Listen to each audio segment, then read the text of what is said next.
Assalamualaikum warahmatullahi wabarakatuh. Bismillahirrahmanirrahim. Alhamdulillahirabbil alamin. Wassalatu wassalamu ala asrofil anbiya'i wal mursalin wa ala alihi wa sahbihi ajma'in. Allahumma arinal haqqa haqqan warzuqna ittiba'ah wa arinal batila batilan warzuqna ijtinabah.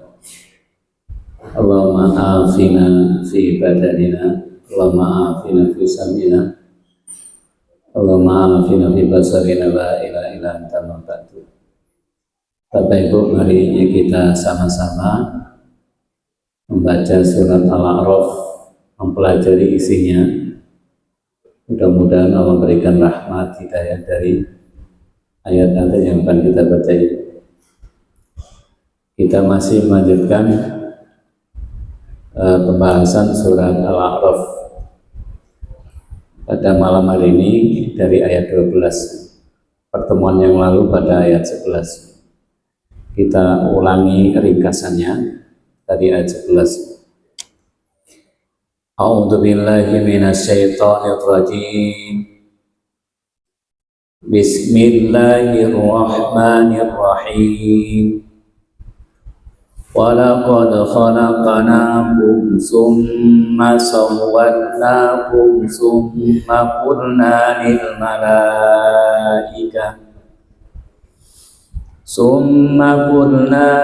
malaikati isjudu li adama fasajadu illa iblis lam yakun minas sajidin.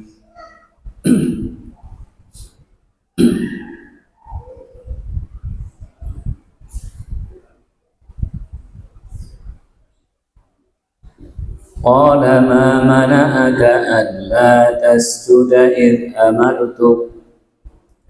Qala ana khairum min khalaqtani min narin wa khalaqtahu min tin. Qala fahbit minha fama yakunu laka an tatakabbara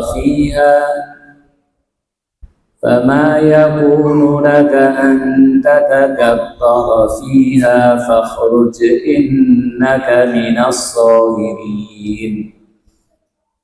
Pada pertemuan yang lalu kita sudah baca surat 7 ayat 11. Walaqad khalaqnakum, dan sungguh benar-benar khalaqnakum, kami telah menciptakan kalian, maksudnya usulakum, asal kalian, yaitu Nabi Adam. Summa sawwarnakum, kemudian kami membentuk tubuhmu. Summa qulna lil malaikati, kemudian kami katakan kepada para malaikat, usjudu li Adam, sujudlah kepada Adam. Fasajadu, maka mereka sujud, illa iblis, kecuali iblis. Lam yakum minas sajidin, iblis tidak termasuk dari mereka-mereka yang sujud. Di ayat ini dijelaskan bagaimana Allah menciptakan Nabi Adam dan membentuknya. Ini rangkumannya kemarin ya Bapak Ibu. Di Al-Quran dijelaskan bahwa Nabi Adam itu diciptakan tidak langsung wujud, tapi proses. Maka di Al-Quran Nabi Adam diciptakan dari turab, tanah. Tanah itu bercampur dengan air, maka disebut atin. Atin al-lazib. Sudah itu pelikat tanah yang bercampur air, pelikat disebut hama'im masnun. Baru kemudian khalaqal insana min salsalin kal fakhar, kering kayak tembikar. Itu prosesnya gitu. Baru kemudian ditiupkan ruh. Bagaimana Nabi Adam diciptakan di surga tapi tubuhnya dari tanah. Jadi Nabi Adam diciptakan di surga, di langit, tapi tubuhnya diciptakan dari tanah. Maka dijelaskan di dalam hadis, khalaqa Adama min qabdatin qabadaha min jami'il ardi.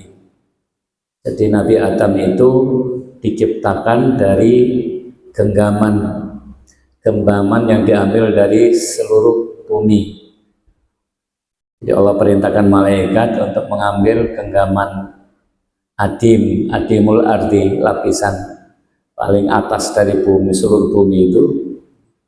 Oleh karena itu faja'a banu Adam, maka Bani Adam datang sesuai dengan kadar tanah itu.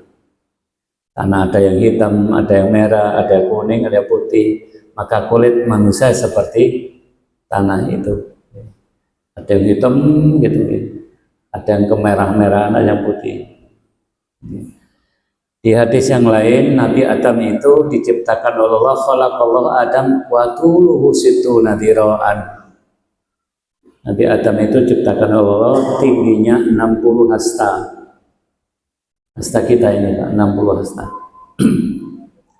Kemudian Allah perintahkan idhab fasalim ala ulaika min malak. Ucapkan salam pada para malaikat itu. Pastami, dengarkanlah bagaimana mereka malaikat mengucapkan penghormatan kepadamu dan kepada anak cucumu. Nabi Adam mengatakan assalamualaikum, dijawab oleh malaikat assalamualaikum warahmatullah, ditambahi oleh malaikat warahmatullah. Fakullu man yadkhulul jannata ala surati Adam. Setiap orang yang masuk surga nanti tingginya seperti Nabi Adam, 60 hasta. Jadi nggak ada yang pendek, jangan khawatir yang pendek-pendek, isinya yang tinggi-tinggi semuanya di surga. Suaminya yang pendek nanti jadi tinggi semuanya. Nabi Adam itu ganteng Pak. Jadi fi ahsani taqwim. Maka tampannya Nabi Yusuf itu separuh tampannya Nabi Adam, Nabi Yusuf. Dan Rasulullah adalah wajahnya tampan. Falam yazal al-khalqu yanqusu hatta al-an. Jadi Nabi Adam itu 60 hasta, terus berkurang tambah pendek seperti sekarang kita ini. Begitu pula umurnya orang dulu panjang-panjang. Nabi Nuh 950 tahun lebih. Kalau Rasulullah 63 tahun, maka kita tidak udah berbeda dengan Rasulullah. Di hadis Muslim, lama sawwarallahu Adam, tatkala Allah membentuk tubuh Adam fil jannah, di surga, tarokahu, masya Allah biarkan Adam di surga. Faja'ala iblis, lalu iblis yutifu bihi, mengitari Adam, tubuhnya Adam, diamati sama iblis. Ternyata Adam punya rongga-rongga. Maka iblis bisa menyimpulkan bahwa anak cucu Adam nanti kelemahannya tidak bisa mengendalikan dirinya, tidak bisa mengendalikan mulut, tidak bisa mengendalikan mata, tidak bisa mengendalikan telinga, tidak bisa mengendalikan kemaluannya. Jadi sudah diamati oleh iblis. Hadis diriwayatkan oleh Muslim. Hadis diriwayatkan oleh Ibnu Hibban, ketika Allah tiupkan ruh itu sampai di kepala, bersin. Maka Adam mengucapkan alhamdulillah. Allah menjawabnya yarhamukallah. Maka kalau kita bersin dianjurkan mengucapkan alhamdulillah, yang mendengarkan yarhamukallah. Diriwayatkan pula roh itu sampai terus ke bawah, sampai ketika di kepalanya Nabi Adam bisa melihat. Kagum Nabi Adam, kagum karena tubuhnya dari tanah, bisa gerak karena ada roh itu, bisa gerak dan ada darahnya. Terus sampai di pusar, Nabi Adam tergesa-gesa ingin bangkit, tapi karena rohnya belum sempurna, maka tidak bisa bangun. Dari situlah kemudian disebutkan bahwa manusia itu diciptakan dengan tergesa-gesa. Sifat manusia tergesa-gesa. Khuliqal insanu min ajal. Diciptakan manusia bersifat tergesa-gesa. Seperti halnya doa di surat 17 ayat 11, wa yad'ul insanu bis-sarri du'aahu bil khairi wa kanal insanu ajula. Dan manusia itu berdoa, seringkali berdoa untuk mendapatkan keburukan. Kalau jengkel, mancing jengkel, nggak dapat marah-marah. Sepeda motornya balik rusak, marah-marah. Anaknya menjengkelkan gitu, ngomongnya nggak bagus gitu ya. Begitu pula kalau pengen kebaikan, sakit ya pengen langsung sembuh, mintanya langsung sembuh, itu ajulah. Manusia punya sifat min ajal, ajulah. Dunia disebut ajilah. Kampung dunia ini disebut ajilah, kampung yang cepat. Dunia ini Bapak Ibu digambarkan seperti 10 hari, seperti sehari, seperti setengah hari, seperti sesaat di siang hari, seperti di waktu sore, autuhaha, asiyatan autuhaha. Dunianya cepat, sifat manusianya tergesa-gesa, maka diiming-iming akhirat, tidak gubris, lebih suka yang cepat-cepat itu. Bal tu'sirunal hayatad dunya wal akhiratu khairu wa abqa. Bahkan tetapi kamu orang-orang kafir memilih kehidupan dunia, sedangkan kehidupan akhirat lebih baik dan lebih kekal. Dunia ini kan semuanya pasti kita tinggalkan, dan sesuatu yang terbaik di dunia ini tidak bisa melebihi baiknya di surga. Tapi manusia meskipun diiming-iming dengan akhirat tetap saja pilih dunia. Hanya orang yang beriman dan yakin dengan akhirat, mereka memilih akhirat. Jadi kekuatan untuk bisa memilih akhirat ada apa? Pada yakin dan iman. Kalau iman dan keyakinannya nggak ada, maka manusia lebih memilih dunia. Coba Bapak pagi-pagi uang 1 juta ke masjid, ada datang banyak orang. Kalau diajak ngaji lah, leren apa? Diundang ini kan itu. Jadi kalau bentuk uang datang, hujan pun datang Pak. Hujan duwures pun ada datang kalau pagi-pagi uang. Tapi kalau ngaji, ya berat. Nah, dulu kita bahas nih Bapak Ibu, jadi Nabi Adam diciptakan itu. Kalau anak cucunya kita itu dibentuk di rahim air mani, segumpal air mani 40 hari berubah menjadi segumpal darah 40 hari lagi, berubah menjadi segumpal daging 40 hari, lalu diciptakan tulang dibungkus dengan daging, lalu ditiupkan ruh. Jadi kalau kita dibentuk di rahim, kalau Nabi Adam di luar, kalau istrinya Nabi Adam tidak diterangkan dengan rinci. Ada mengatakan seperti Adam, ada yang mengatakan sesuai dengan hadis diciptakan dari tulang rusuknya Nabi Adam yang paling bengkok kiri itu. Lalu ada kisah-kisah ya. Nabi Adam ditidurkan, begitu bangun melihat ada seseorang di sampingnya. Siapa Anda? Saya adalah Hawa. Hawa itu diciptakan dari yang hidup. Saya diciptakan untuk menemani kamu supaya kamu tentram. Maka suami istri itu sebenarnya supaya litaskunu ilaiha, tapi kenyataannya tidak selamanya tentram suami istri. Karena laki dan perempuan tidak sama. Kita lanjutkan. Nabi Adam diciptakan jasadnya dan diciptakan pula ruhnya. Ruhnya Pak. Dulu mana, ruh dulu atau jasad dulu? Diciptakan ruh dulu atau fisiknya dulu? Maka ada mengatakan ruhnya dulu, ruhnya dipersaksikan itu. Alastu bi rabbikum qalu di alam dur, di alam ruh. Ya, maka bayi terlahir dalam kondisi fitrah.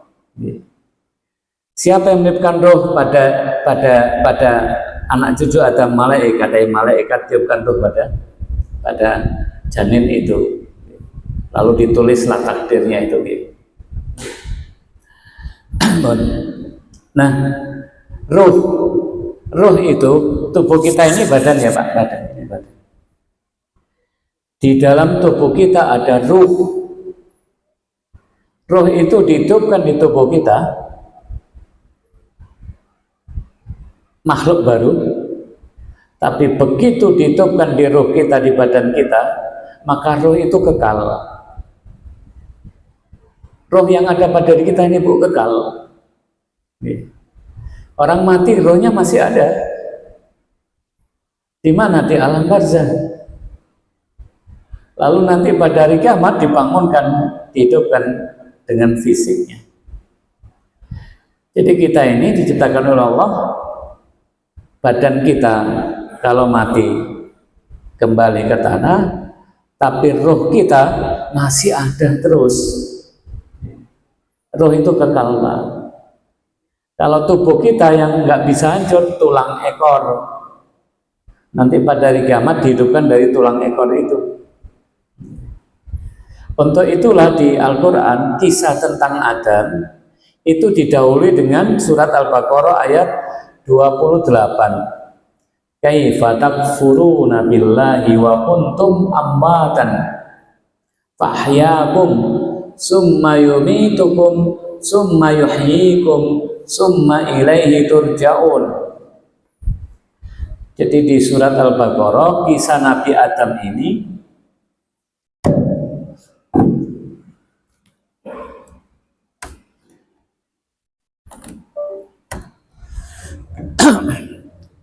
didahului dengan ayat 28 surat Al-Baqarah 28. Kaifa takfuruna billahi wa kuntum amwatan. Bagaimana kamu kafir kepada Allah?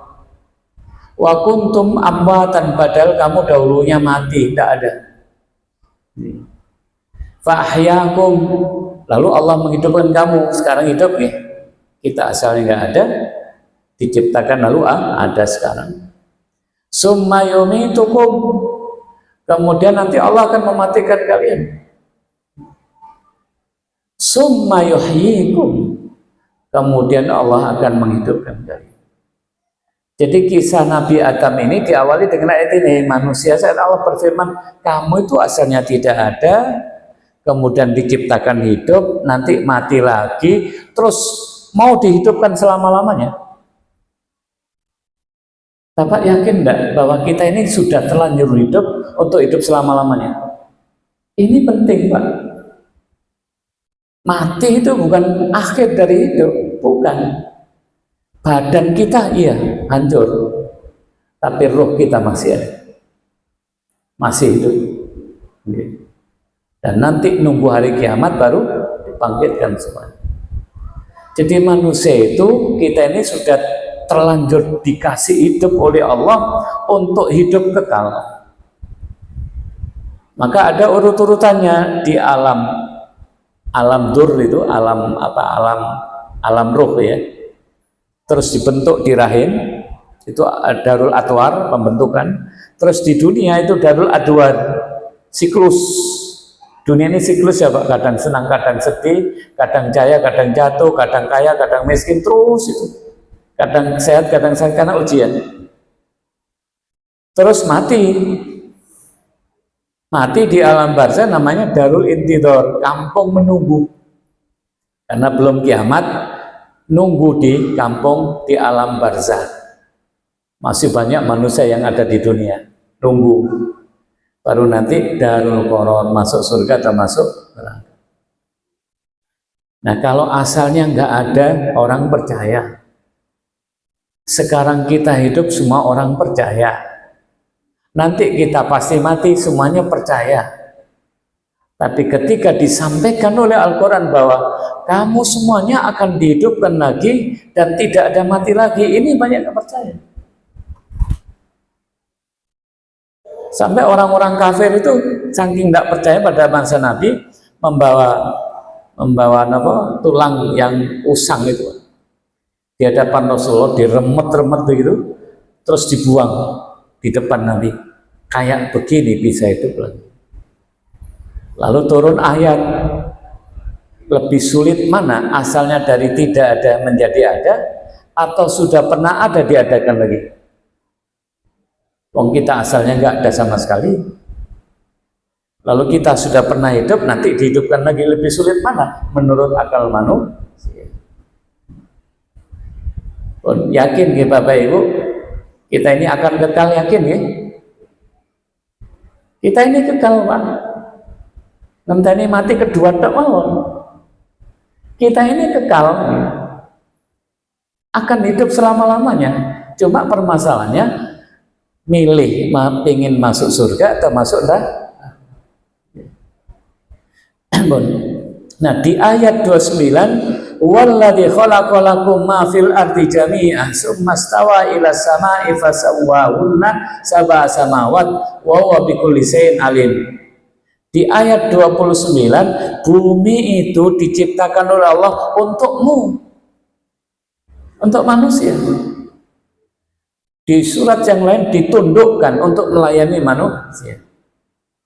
Tidak pernah ngambek, oksigen nggak pernah ngambek. Ya namanya oksigen ngambek, nggak ada oksigen sehari maunya nama. Matahari tidak pernah ngambek, diciptakan oleh Allah untuk ditundukkan melayani manusia. Baru kemudian berbicara wa idh qala rabbuka lil malaikati inni ja'ilun fil ardi khalifah. Allah, dan ingatlah ketika Tuhanmu berfirman kepada para malaikat, sesungguhnya aku menjadikan khalifah di bumi, yaitu Adam. Sing ngurusi bumi, ganti bergantian anak cucunya, karena gak selama-lamanya, itu khalifah. Mengemban amanat, wa ma khalaqtul jinna wal insa illa liya'budun. Kalimat yang paling tinggi adalah la ilaha illallah. Karena Allah mengutus Rasul, menurunkan wahyu, Allah menundukkan langit, menundukkan bumi untuk manusia supaya menegakkan kalimat tauhid itu. Dan kita lanjutkan kisahnya, masuk ayat 12 ya. Nah Bapak Ibu, kisah ini diceritakan di dalam Al-Quran berulang-ulang ya. Supaya apa? Ini lo asalmu, lalu kamu dikasih hidup, nanti terus mati, kemana arahmu, tujuanmu apa? Orang itu kan harus ngerti Pak. Kalau orang nggak ngerti tujuan hidup, muter-muter nih. Ayo coba Bapak ke Surabaya, nggak ada tujuannya ya apa? Kalau mau muter-muter nggak jelas. Supaya tahu tujuan hidup kita kemana, paling kalau sudah tua Pak. Kita ke Malang, mau apa? Belanja, jelas, ke toko. Mau ke Malang, tujuannya apa? Rekreasi sini. Kalau orang hidup tujuannya apa? Kalau tidak ngerti tujuan hidupnya, bingung Pak. Tambah tua, tambah fisiknya tambah lemah, pensiun, balik sakit, gak ngerti tujuan hidupnya, bingung nanti. Gak jelas. Anak-anak yang pang itu, rambutnya di apa? Ngerti nggak tujuan hidupnya? Nggak ngerti. Mencari bahagianya kayak apa dia? Itulah pentingnya kita kembali kepada Al-Quran, kembali kepada bimbingan dari Rasulullah SAW. Kita lanjutkan. Masuk ayat 12 nih. Summa qulna lil malaikati isjudu li Adam fasajadu ila iblis. Ketika sudah dibentuk Adam itu, ditiupkan roh, maka Allah perintahkan malaikat sujud sama Adam. Sujud penghormatan. Fasajadu, sujudlah semuanya. illa iblis, kecuali iblis. Di surat Al-Kahfi, iblis itu kana minal jinni. Iblis itu dari golongan jin yang durhaka terhadap perintah Allah. Dan iblis ini punya anak keturunan. Karena nanti ada berpendapat iblis itu dari malaikat, ada berpendapat gitu. Tapi di surat Al-Kahfi sebutkan iblis itu kana minal jinni, dari golongan jin yang durhaka terhadap perintah Allah, perintah Tuhannya. Dan iblis ini punya anak keturunan. Maka iblis mengatakan, khalaqtani min narin wa khalaqtahu min. Malaikat tidak punya keturunan. Malaikat diciptakan dari cahaya. Adapun iblis dia mengatakan khalaqtani min narin, dari api. Ma mana'aka alla tasjuda id amartuk. Allah berfirman, ma mana'aka, apakah yang menghalangimu sehingga kamu tidak bersujud kepada Adam? Id amartuk, ketika aku perintahkan kepada kamu. Gitu. Nggak kelihatan. Cepat dulu nih. Cepat. Ya. Ya. Qala ma mana'aka alla tasjuda id amartuk. Allah berfirman, apa yang menghalangimu? Tidak disebutkan iblis ini, Pak. Itu untuk merendahkan. Langsung ditegur tapi tidak disebut namanya. Kalau di surat Al-Hijr, qala ya iblis. Kalau di surat Al-Hijr, qala ya iblis, malaka alla takuna ma'as sajidin. Wahai iblis, disebut wahai iblis, apa yang menyebabkan kamu enggan bersama mereka yang bersujud itu? Kalau di surat Al-A'raf tidak disebut iblis, langsung mana untuk merendahkan.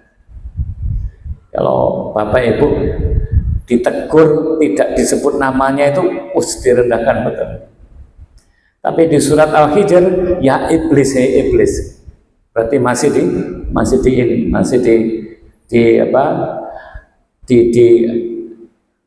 dikatakan itu dengan lembutnya.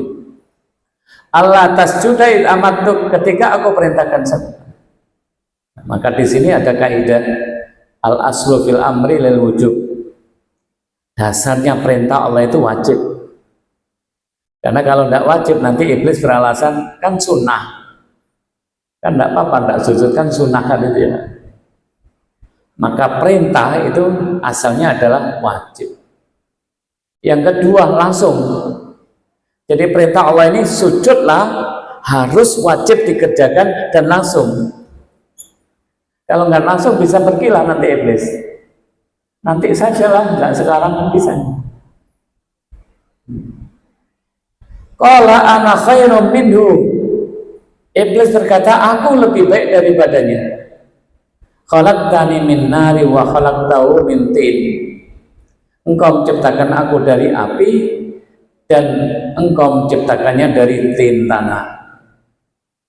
Qala fahbit minha. Allah berfirman, turunlah dari surga. Jadi Allah perintahkan iblis supaya pindah dari surga. Belum ke bumi ini, Pak. Pindahnya di mana? Tidak dijelaskan. Pokoknya dekat surga itu ini. Turun kamu dari surga. Fama yakunu laka an tatakabbara, maka karena kamu tidak sepatutnya menyombongkan diri di dalam surga. Fahruj, keluarlah, innaka minas sawirin. Sungguhnya kamu termasuk makhluk yang hina, yang rendah. Nah, ucapan iblis, aku lebih baik darinya, ini adalah ucapan iblis, ucapan sombong. Bapak Ibu, jadi sebagai orang beriman jangan suka mengatakan aku, kami, tapi hendaknya sering mengatakan karena rahmat Allah, karena karunia, semua keberhasilan kita, semua keunggulan anak-anak kita, jangan mengatakan bapaknya, iki lo aku, jangan itu. Tapi katakan karena Allah, karena rahmatnya, karena karunia-Nya. Jadi kalimat ana khairu minhu, aku lebih dari Adam, itu bukan bahwa seakan iblis lebih utama, tidak pantas sujud kepada yang lebih rendah. Yang kedua, iblis mengatakan bahwa dia diciptakan dari api lebih utama daripada tanah. Padahal tidak. Tanah lebih baik dari api. Satu, tanah itu manfaatnya sangat banyak. Begitu Bapak menaburkan biji, maka tumbuh-tumbuhan yang bermacam-macam. Maka tanah disifati dengan diberkahi oleh Allah. Tidak ada api diberkahi, tidak ada. Yang kedua, penyebutan api seringkali dikaitkan dengan azabnya Allah. Yang ketiga, tanah itu bisa menetap. Tapi kalau api tidak bisa, Pak. Gerak terus kan? Gerak terus api. Bon, kita lanjutkan. Nah, Allah berikan keutamaan kepada Adam karena apa? Di surat 38 ayat 75 dan surat 38 ayat 72, khalaqtu biyadayya, aku ciptakan Adam dengan kedua tanganku. Di surat di ayat 72, sawaituhu wa nafakhtu fi min ruhi, dari ruh yang disucikan. Diciptakan ruh yang disucikan oleh Allah. Jadi itu keutamaan Adam.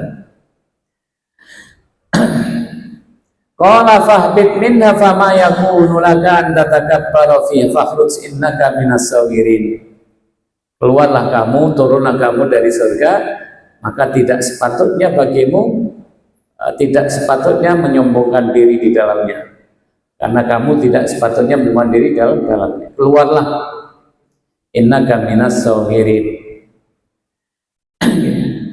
Jadi Nabi iblis ini diusir oleh Allah dari surga karena di surah Al-Baqarah aba wastakbara wa kana minal kafirin.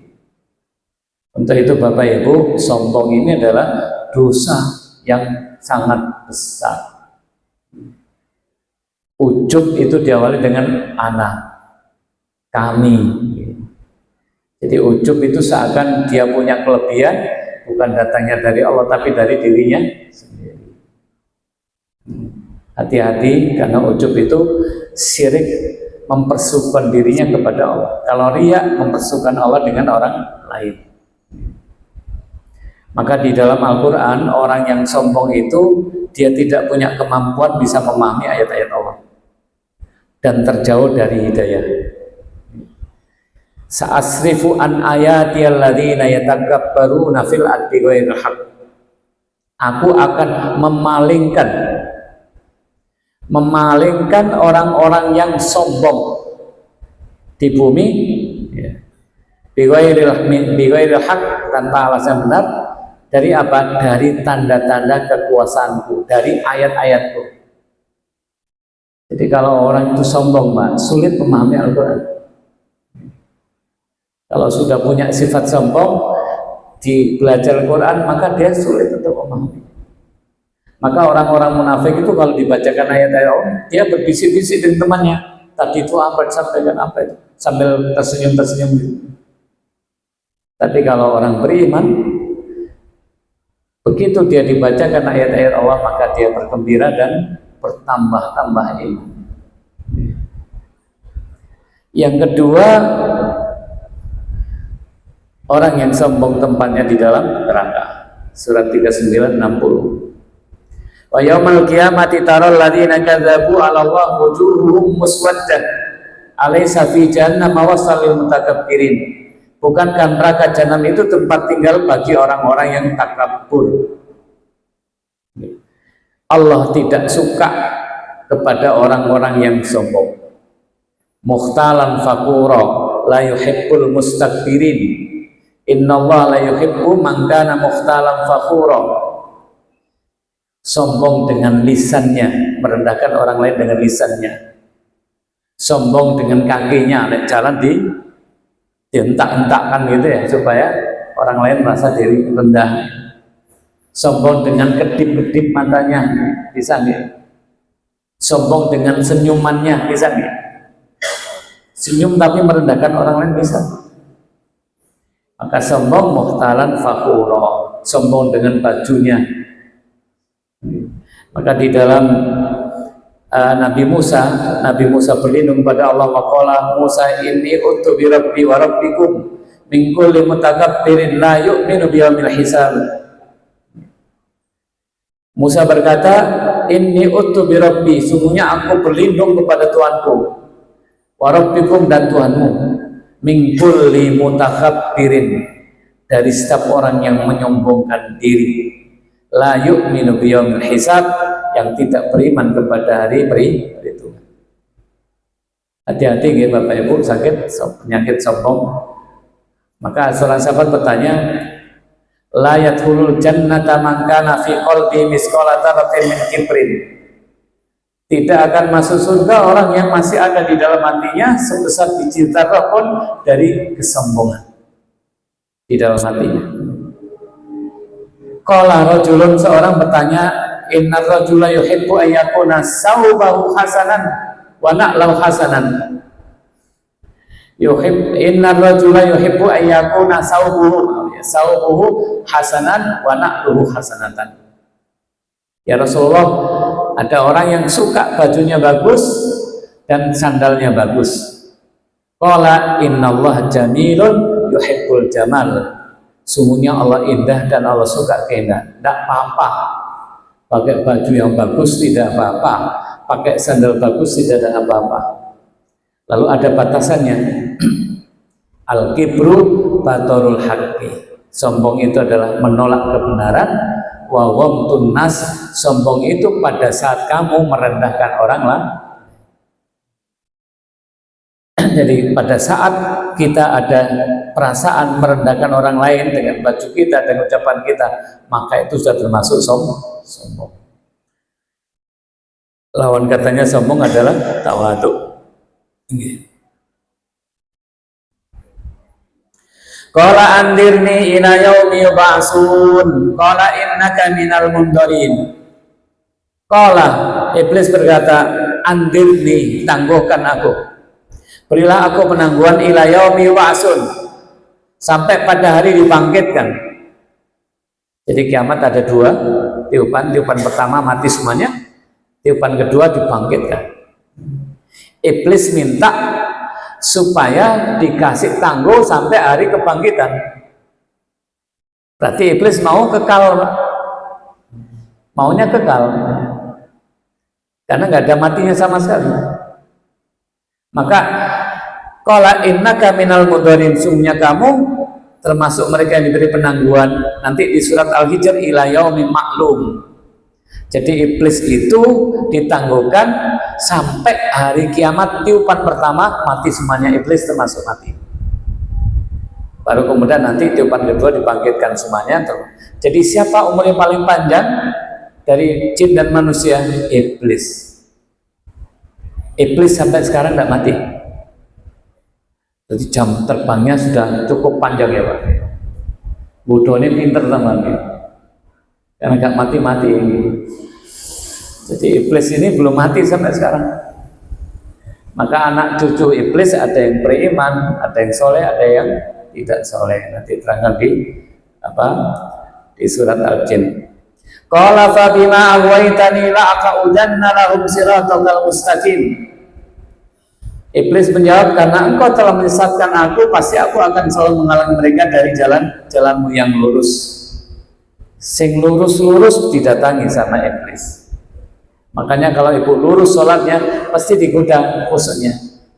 Nek sing wis gak lurus, wis gak digoda, kan gak lurus. Jadi yang lurus-lurus itu justru yang didatangi oleh iblis, digoda supaya tidak lurus.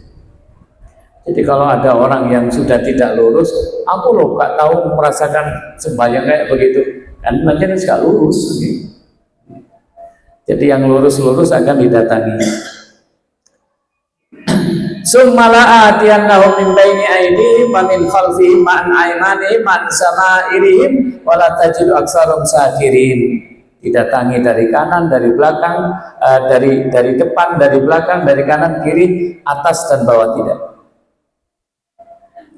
Dunianya dikuatkan, akhiratnya dilalaikan. Kebaikannya dilemahkan, maksiatnya dikuatkan. Terus begitu. Waktunya sudah habis nih Bapak Ibu. Kesimpulannya nanti kisah ini, Nabi Adam di surga dikasih nikmat apa? Fakula minha rawadan, makanlah fisik, bersifat fisik. Makanlah sesukamu. Wala taqrabah hadis sajarah, tapi jangan kamu makan buah dari pohon ini, fisik. Tapi ketika Nabi Adam diturunkan di surga, Nabi Adam menjawab apa? Rabbana dzalamna anfusana wa illam taghfir lana wa tarhamna lanakunanna minal khasirin. Surga pertama kali Adam diam tinggal itu nikmat fisik. Tapi begitu diturunkan di bumi, maka fisik Nabi Adam ini berat. Ujian. Diturunkan di India, istrinya di Jeddah. Melakukan perjalanan baru mengenal di Arafah. Lalu di Mina terjadilah tercapailah angan-angan keduanya. Di Mina berat ya, fisiknya berat. Tapi dari sisi ruh Allah turunkan kalimat Rabbana dzalamna anfusana wa illam taghfir lana wa tarhamna lanakunanna minal khasirin. Tubuh kita ini Bapak Ibu, jisim, cabangnya merasakan syahwat. Roh kita cabangnya akal. Akal itu senantiasa beriman kepada ayat-ayat Allah. Dibagi dua. Di bawah dada ini syahwat, di atas dada akal. Kalau manusia memilih di bawah saja, maka dia condong rendah karena dia memilih dunia saja. Tapi kalau kita lebih kuat akal kita lalu beriman dengan ayat-ayat Allah, maka kita lebih kuat ke atas. Dan orang yang beriman dilatih oleh Allah ruhnya dengan apa? Dengan sholat. Pada pertemuan yang lalu kita akan katakan bahwa Bapak Ibu, kita ini manusia diciptakan untuk kekal. Tempat kita bukan di bumi, tapi tempat kita di langit. Surga Firdaus itu di bawah arsy. Bumi ini akan hancur. Maka kalau kita mati, tubuh kita kembali ke tanah, maka roh kita irji'i ila rabbik. Roh kita dibawa naik ke langit. Orang yang mati syahid ditempatkan di langit, di surga, berlindung di bawah lentera-lentera yang tergantung di arsy. Jadi oleh karena itu, jangan seperti orang kafir ahlada ilal ardi, yang difikirkan bumi saja dan mengikuti hawa nafsunya, nuruti hawa nafsunya saja, seperti anjing menjilat-jilatkan lidahnya, dikasih jilat, tidak dikasih jilat, dihadik jilat, melet, tidak dikasih makan, melet. Maka orang beriman sholat itu menyambungkan roh kita pada Allah. Orang yang beriman puasa, orang beriman haji, orang beriman umroh, orang beriman sedekah, itu menyambungkan roh kita sama Allah ini, Pak. Mi'rajnya itu. Karena roh kita ini yang nanti akan kekal, nanti kemudian tubuh kita akan mengikuti roh itu nanti di akhirat. Pun ini sebagian kecil dari kisah ini, Bapak Ibu. Jadi sekali lagi, Al-Quran akan membawa kita untuk Al-Quran akan memberikan petunjuk kepada kita. Quran akan memberikan rahmat bagi kita beriman. Quran akan menjadi sifat, maka kita harus bangga dengan Quran. Dan Quran ini menyambungkan kita yang ada di bumi dengan yang di langit. Maka butuh istiqomah.